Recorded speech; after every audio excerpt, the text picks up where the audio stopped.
یو داسې قیمتي او بهترینه دعا درخوایم چې انسان یې کله واوري نو وایي کاش چې دا مې مخکې یاده کړې وې. او دا د دوو مصیبتونو دپاره علاج دی. یو د هغه چا دپاره چې وایي پریشانه یم، زړه مې تنګ دی، زندګۍ کې مې سکون نشته دی، په هر ټایم مې زړه انتهایي سخت خپه او شیطان راته قسمه قسم وسوسې راچوي، په زندګۍ کې مې سکون ختم شوی دی. یو د هغه چا دپاره دا دعا ده. دویم د هغه چا دپاره چې وایي قرضدار یم، قرضونه راته ملا ماته کړله، څه نشته چې د هغې په وجه باندې قرضونه ختم کم.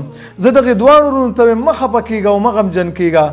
رسول الله صلی الله علیه وسلم له تا سره دا وعده کړې ده چې کله تا دا دعا لوستله رب العالمین به دې پریشانۍ او غمونه ختم کړي، رب العالمین دې به خفګان په خوشحالیو باندې بدل کړي او ستا قرضونه به د خزانو مالک د خپلو خزانو نه خلاص کړي. هغه دعا کم یو ده چې الله پې غمونه او پریشانیان ختموي.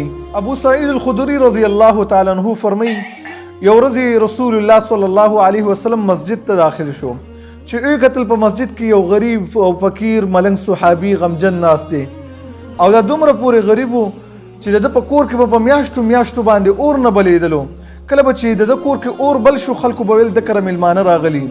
نبی کریم صلی الله علیه وسلم ورته وفرمیل یا ابا امامه، ای ابو امامه رضی الله تعالی عنه، څه وجه ده چې دا شانتې پریشانه بې ټیمه په مسجد کې ناست یم؟ هغه ویل هموم لزمتني ودیون یا رسول الله، ای د الله رسوله غمونه دي او قرضونه دي چې زه پریشانه کړی یم. نبی کریم صلی الله علیه وسلم ورته وفرمیل ای ابو امامه تا ته زه داسې کلمات نه درخوایم چې کله ته هغه کلمات وایې رب العالمین به دې غمونه ختم کړي، الله به دې پریشانیانې ختمې کړي او قرضونه به دې رب العالمین خلاص کړي. هغه ویل ای د الله رسوله ولې نه؟ داسې دعا راته ضرور وښایه چې زما پریشانیانې ختموي، زما قرضونه ختموي. نبی کریم صلی الله علیه وسلم ورته وفرمیل ویل دا دعا سار او ماښام یو ځل وایه. اللهم انی اعوذ بک من الهم والحزن واعوذ بک من العجز والکسل واعوذ بک من الجبن والبخل واعوذ بک من غلبة الدین وقهر الرجال. ابو امامه الباهلی رضی الله عنه فرمایي کله چې ما دا دعا لوستله الله رب العزت زما غمونه او پریشانیانې او قرضونه ختم کړل.